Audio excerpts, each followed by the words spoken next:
तो बच्चों आज का टॉपिक है ऑर्बिटल। ठीक है, ऑर्बिटल शुरू करने से पहले हम आपको इलेक्ट्रॉन क्लाउड बताऊंगे। इलेक्ट्रॉन क्लाउड यानी बादल, जिस तरीके से आप देखते हो छोटी छोटी वेपर के जैसे क्लाउड बनते हैं, ठीक इसी तरीके से जो इलेक्ट्रॉन है उसके क्लाउड्स होते हैं न्यूक्लियस के अराउंड। अगर यहाँ पे जो न्यूक्लियस है, ठीक है, और हम इस तरीके से क्या बना दे, dot dot dot dot dot dot बना दे, इसे थोड़ा सा डार्क दिखा दे,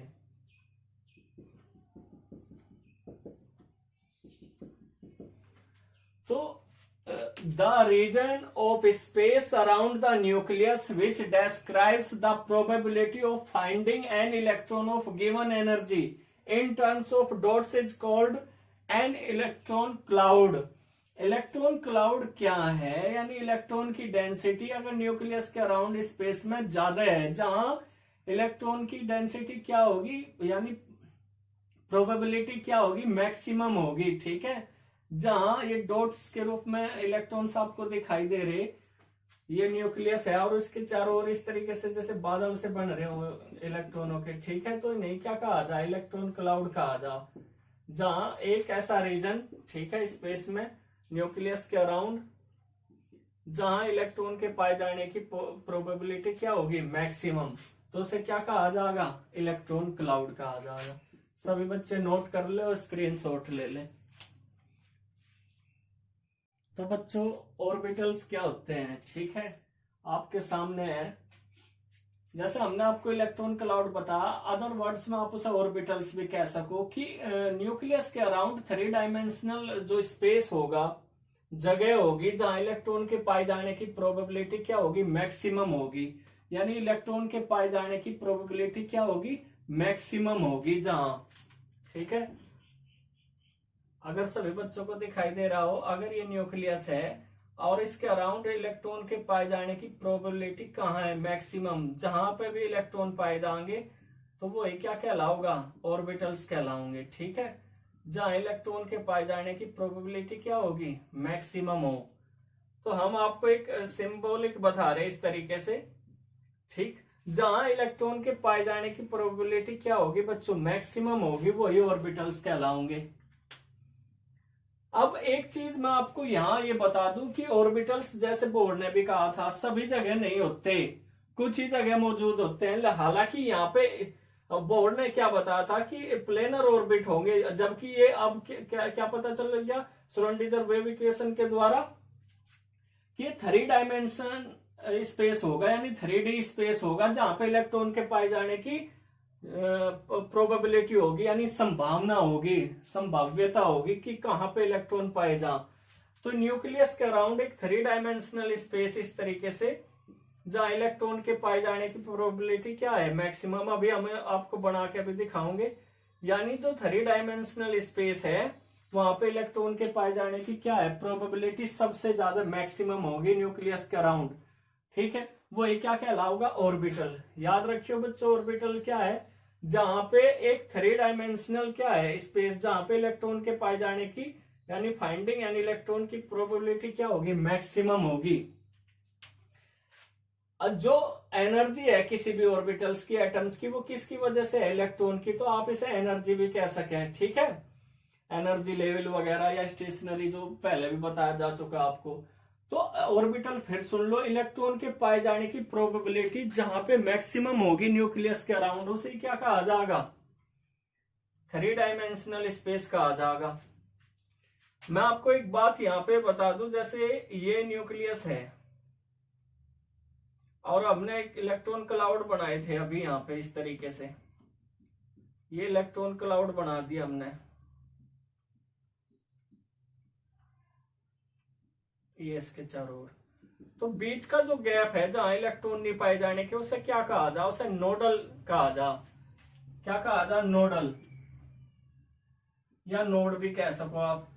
नोड का मतलब या नोडल का मतलब क्या होता है, नोडल का मतलब या नोड का मतलब क्या होगा बच्चों, ये होगा कि जहां पे इलेक्ट्रॉन के पाए जाने की प्रोबेबिलिटी 0 हो, जहां इलेक्ट्रॉन बिल्कुल ना पाया जाता हो। ठीक है, उसे क्या कहा जाएगा, नोडल कहा जाएगा, या नोड कहेंगे उसे। जहां इलेक्ट्रॉन के पाए जाने की प्रोबेबिलिटी क्या होगी, जहां मैक्सिमम है वहां तो ऑर्बिटल, और जहां है नहीं उसे नोड या नोडल। ठीक है बच्चों, इस चीज का ध्यान रखियो। जहां इलेक्ट्रॉन के पाए जाने की संभावना सबसे ज्यादा है उसे तो ऑर्बिटल कहा जाएगा, और जहां इलेक्ट्रॉन पाया नहीं जा उसे क्या कहा जाएगा, नोडल कहा जाएगा। ठीक है, सभी बच्चे नोट कर ले, स्क्रीनशॉट ले ले। कुछ बच्चे क्या है, ऑर्बिट और ऑर्बिटल्स को दोनों को एक ही मान ले, इस वजह से मैं थोड़ा सा आपको इनमें डिफरेंस बता दूं। अगर ऑर्बिट आप देखोगे तो एक सर्कुलर पाथ होता है अराउंड न्यूक्लियस। ठीक है बच्चों, न्यूक्लियस के अराउंड कैसा होगा, एक सर्कुलर पाथ होगा इस तरीके से। तो ऑर्बिट ध्यान रखियो, एक सर्कुलर पाथ है अराउंड न्यूक्लियस, क्या है, सर्कुलर पाथ। लेकिन जो ऑर्बिटल है वो 3 डायमेंशनल पाथ होगा, जहां पे इलेक्ट्रॉन के पाए जाने की प्रोबेबिलिटी क्या होगी, मैक्सिमम। एक सर्कुलर है और एक 3 डायमेंशनल है, इस चीज का देखो सभी। सेकंड पॉइंट क्या है, जो मैक्सिमम नंबर ऑफ इलेक्ट्रॉन्स है इसमें 2n²। 2n², n क्या है यहाँ पे, नंबर ऑफ सेल, आगे चल के आप पढ़ोगे। और n की वैल्यू अगर आप 1 रखोगे तो इसमें 2, 8, 18, 32 कितने भी इलेक्ट्रॉन्स हो सकते हैं। ठीक है, एक ऑर्बिट में 2, 8, 18, 32 तक इलेक्ट्रॉन हो सकते हैं एक ऑर्बिट के अंदर। लेकिन जो ऑर्बिटल्स है उसमें मैक्सिमम सिर्फ 2 ही इलेक्ट्रॉन होंगे। किसी ऑर्बिटल में जो नंबर ऑफ इलेक्ट्रॉन्स है सिर्फ वो कितने होंगे बच्चों, 2। इस चीज का आप ध्यान रखियो। इसमें जो मोशन होता है ऑर्बिट में, प्लेनर मोशन होगा किसका, इलेक्ट्रॉन का अराउंड न्यूक्लियस। तो इसमें क्या होगा, प्लेनर मोशन होगा अराउंड न्यूक्लियस। कौन कर रहा है प्लेनर मोशन, इलेक्ट्रॉन। लेकिन इसमें जो मोशन है वो 3 डायमेंशनल होगा। ठीक है, जो इलेक्ट्रॉन मोशन कर रहा है अराउंड न्यूक्लियस के, तो वो कैसा होगा, 3 डायमेंशनल। हम बार बार कह रहे कि ये कोई भी डायरेक्शनल कैरेक्टरिस्टिक्स रिप्रेजेंट नहीं करने का ऑर्बिट, इसमें कोई भी डायरेक्शन से लेना देना नहीं है। जबकि जो ऑर्बिटल्स हैं वो डायरेक्शनल होते हैं, एस ऑर्बिटल को छोड़ के। क्या होंगे, वो डायरेक्शनल होंगे एस ऑर्बिटल को छोड़ के। ठीक है, तो बार बार जैसे बताया जा रहा है कि जो ऑर्बिट्स होंगे वो सर्कुलर होंगे, यानी डिस्क लाइक होंगे, जैसे डिस्क होती है गोल गोल। ठीक है बच्चों, डिस्क लाइक इस तरीके से होंगे, और ये 3 डायमेंशनल होंगे ऑर्बिटल। और एक चीज और मैं आपको बता दूं, जो अनसर्टेनिटी प्रिंसिपल था, ठीक है, वेव कैरेक्टर के और जो इलेक्ट्रॉन्स के लिए दिया गया था उसके अकॉर्डिंग ऑर्बिट नहीं है।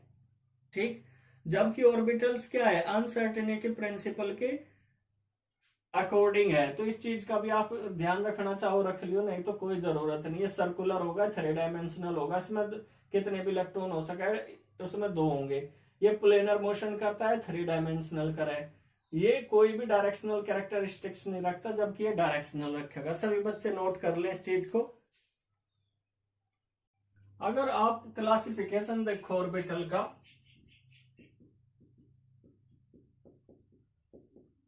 या फिर आप इसे टाइप्स भी कह सकें, तो ये क्या है, एस ऑर्बिटल्स, पी, डी और एफ। तो हम इसे एस, पी, डी और एफ ऑर्बिटल में क्लासिफाई कर सकें। ठीक है, S orbital, P orbital, D orbital और एफ ऑर्बिटल्स। तो सभी बच्चों को मैं नंबर वाइज बता रहा। सबसे पहले है एस ऑर्बिटल्स। ठीक है बच्चों, एस ऑर्बिटल। तो फर्स्ट है एस ऑर्बिटल। एस ऑर्बिटल क्या होंगे, एक तो बेचारों का बहुत छोटा साइज होता है, स्मॉल साइज होगा। ठीक है, नॉन डायरेक्शनल होंगे,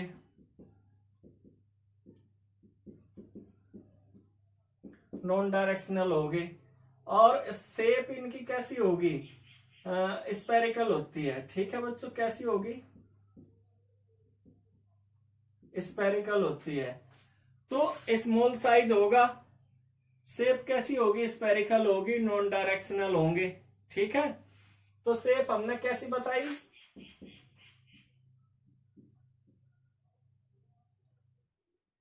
शेप कैसी होगी इसकी, शेप याद रखना इसकी स्पेरिकल होती है। सिर्फ एक एस ऑर्बिटल ही ऐसा है जिसकी शेप कैसी होगी, स्पेरिकल होगी। स्मॉल साइज होता है, नॉन डायरेक्शनल होता है। ठीक है, और स्पेरिकल शेप होती है इसकी, बहुत छोटा सा साइज होता है इसका। ठीक है, चीनू मीनू सा। इस तरीके से, ठीक है, स्पेरिकल होता है। अब मैं आपको बताऊं, अगर 1s की बात करें, सिर्फ 1s यानी छोटा साइज है इस तरीके से, तो इसमें कोई भी नोडल प्लेन नहीं होती, नोडल प्लेन इसमें होने की नहीं 1s में। लेकिन अगर बात करें हम 2s की, तो इसमें नोडल प्लेन होगी एक। नोडल प्लेन या नोडल हमने आपको बताया है क्या होता है, जहां पे इलेक्ट्रॉन नहीं पाए जाते, और 3s में 2 होंगे, ठीक है, एक नोड होगा इसमें। तो सभी बच्चे लिखना चाहो लिख लो इन चीजों को।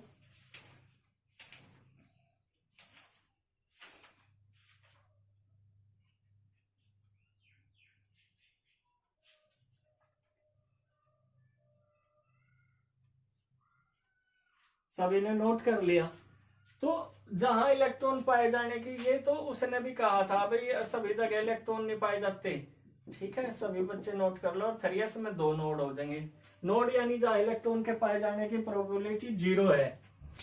तो स्मॉल साइज होगा, नॉन डायरेक्शनल होगा, स्पेरिकल शेप होगी। ये s ऑर्बिटल की कहानी थी बच्चों। अब नेक्स्ट है p ऑर्बिटल। p ऑर्बिटल का साइज इससे थोड़ा बड़ा होता है, और ये भी 3 टाइप्स का होगा, px, py और pz। अभी हम आपको यहां पे दिखा रहे, हमने कहा सबसे पहले आपको बता दें इसके कुछ पॉइंट्स। ये डायरेक्शनल होगा, क्या होगा, ये डायरेक्शनल होगा। और 3D यानी 3 डायमेंशनल, कैसा होगा, 3 डायमेंशनल होगा। डायरेक्शनल यानी 3 डायमेंशनल होगा। वो स्पेरिकल था, शेप अगर इसकी देखो कैसी होगी, 3 डायमेंशनल शेप कैसी होगी इसकी, 3 डायमेंशनल। बार बार मैं बता रहा, डायरेक्शनल है। और 3 टाइप का है, px, py और pz। और इसके जो ऑर्बिटल होंगे वो डीजेनरेट होंगे। डीजेनरेट का मतलब होता है इक्वल एनर्जी। क्या मतलब होता है इसका, इक्वल एनर्जी। तो तीनों ऑर्बिटल्स जो है इसके, वो कैसे होंगे, इक्वल एनर्जी के, ठीक है। अगर आप इसकी शेप की भी बात करो तो डंबल के जैसी होती है।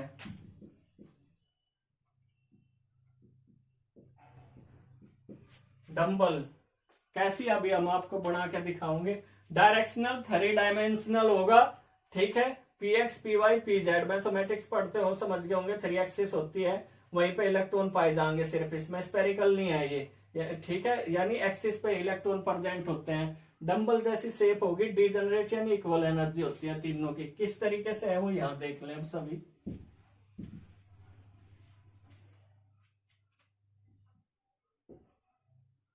इसमें जो इलेक्ट्रॉन्स होंगे, हमने कहा था सिर्फ कहाँ है, एक्स पे, एक्स एक्सिस पे, से वजह से px का आ जा।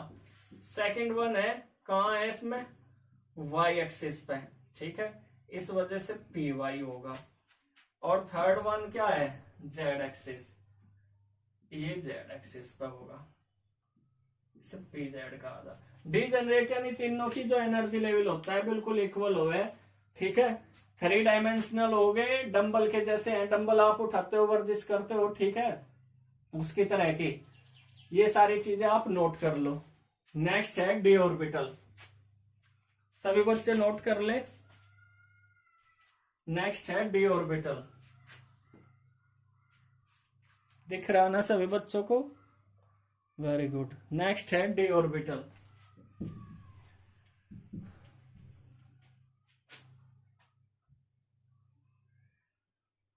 जो डी ऑर्बिटल होता है, मैं आपको बता दूं शुरू में, ये 5 टाइप का होगा, D X Y, D Y Z, D Z X या एक्स जेड भी बोल सको, D X square minus Y square और डी जेड स्क्वायर। ये 5 टाइप्स का होता है, ठीक है बच्चों। डी ऑर्बिटल कितने टाइप्स का होगा, 5 टाइप्स का होता है। ये भी डायरेक्शनल है,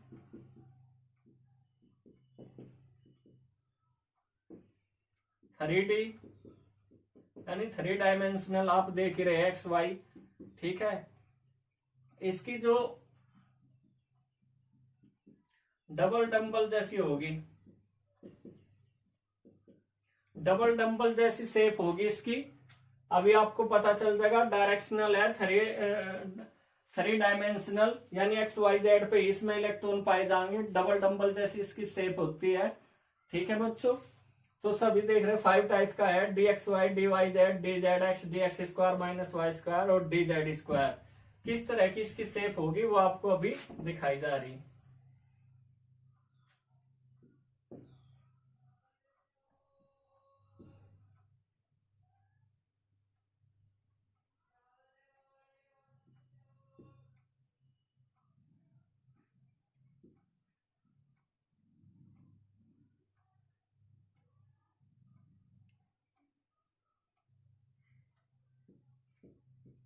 डी एक्स वाई,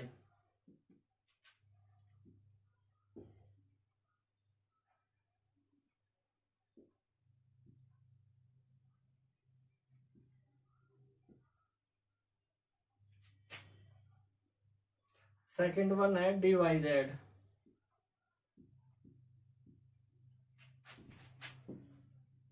और थर्ड है, पहले 3 बना लो, एक्स जेड। तो आप ये देखो, जो पहले 3 ऑर्बिटल होते हैं लगभग वो भी डीजेनरेट ऑर्बिटल होते हैं इसके, D X Y, D Y Z, D X Z. तीनों की शेप बिल्कुल सेम होती है, सेम एनर्जी लेवल होता है, ठीक है। तो D X Y, D Y Z, D X Z बना लो बच्चों शेप, स्क्रीनशॉट ले लो। अब नेक्स्ट है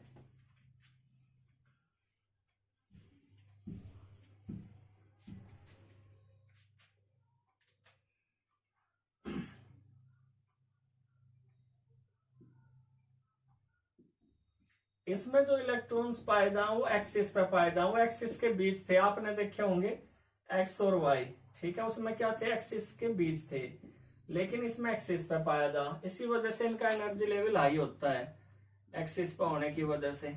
आप आगे जाके पढ़ोगे पूरी चीजें 12th में। D X square minus Y square और डी जेड स्क्वायर, 5 ऑर्बिटल जो हमने आपको बताए बच्चों, उनमें क्या है, पहले 3 लगभग इक्वल एनर्जी के रहे हैं और ये 2 इक्वल एनर्जी के, इसी वजह से नॉन डिजेनरेट भी हो जाए, ब्रेक भी हो जाए, टूट जाए, कलर रिप्रेजेंट करे जो कोई भी कंपाउंड, वो इसी वजह से करते हैं, डीडी ओवरलैपिंग की वजह से। वो अलग चीज है, वो आपको आगे जाके पढ़ाई जाएंगी, ठीक है।